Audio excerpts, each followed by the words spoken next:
Hello, welcome to my quick update on my experience of owning and riding the W800 for the past 12 months. Overall, it's been great actually. It's a fairly characterful bike, which is pretty easy to live with, extremely easy to ride actually.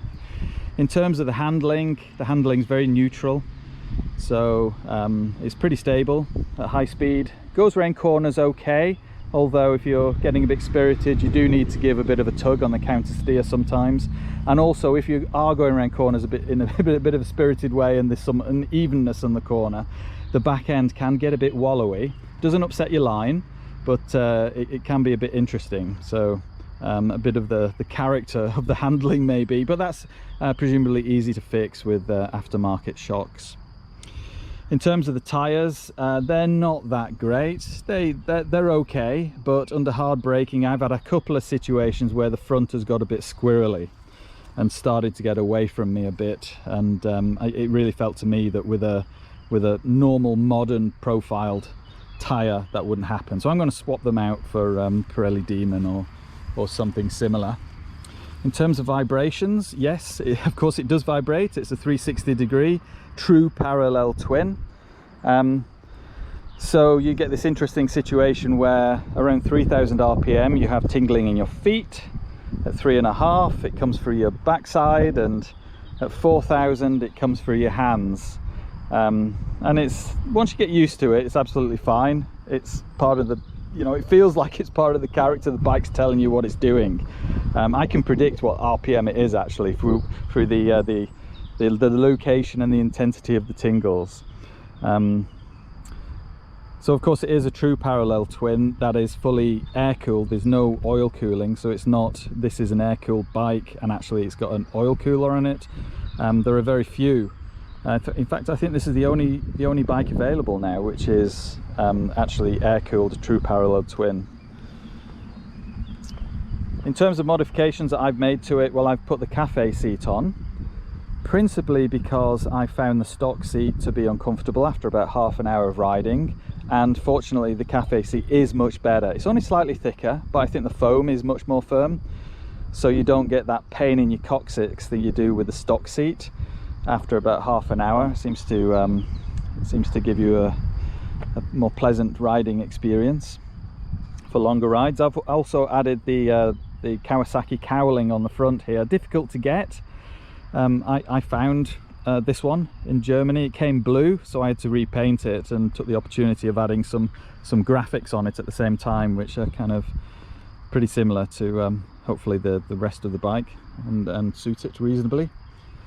I'm also going to fit a power commander. I think that'll be interesting because if you look at the torque curves of this bike, this is the 2016, so the old model with the new one, this makes its peak torque much lower down than the new bike, and given that the engine fundamentals are the same, that's presumably due to the fueling, the mapping. So it'll be interesting to see what a power commander does. This bike goes great at lower revs, but does actually run out of steam from 5000 RPM. Other options that are available that I might consider personally, well, I really like the look of the new Motor Guzzi V7. That's obviously true air-cooled bike, but different in that it's not parallel twin. So there isn't really any alternatives to this available on the market.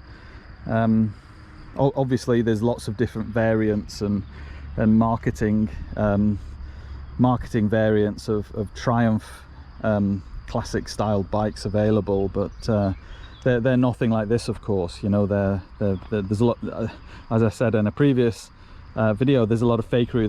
There's fake carbs, fake fins, and actually fake legacy, so that the new Triumphs have absolutely nothing to do with the old Triumphs, even though in the marketing imagery they like to put photos of the 50s bikes next to the new bikes. No, it's just a brand that was bought as a part of a building deal, if I understand right, and from a marketing perspective it was identified that there was a gap in the market, and so Triumph restarted. And great bikes for what they are, no doubt, but they are not what you would term genuine bikes.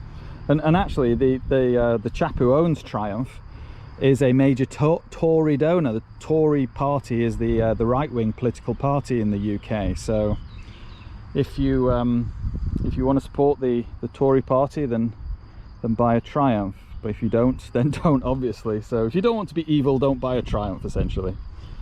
More genuine brands, of course, are the legacy Japanese brands, or Italiano brands, or even the interesting Anglo-Indian heritage of Royal Enfield. So, okay, I hope it was helpful. Oh, I didn't mention build quality. Yeah, build quality is fantastic. You know, I've ridden in inclement weather and don't have a problem. The only issue, actually, I say I don't have a problem, is when water gets down on either side on the headlamp bracket here, there must be some bare metal that hasn't been coated, because you get some rust appearing on the fork stanchions here. I don't know if anybody else with the W800 has experienced that, but that's the only issue that I've identified in terms of build quality.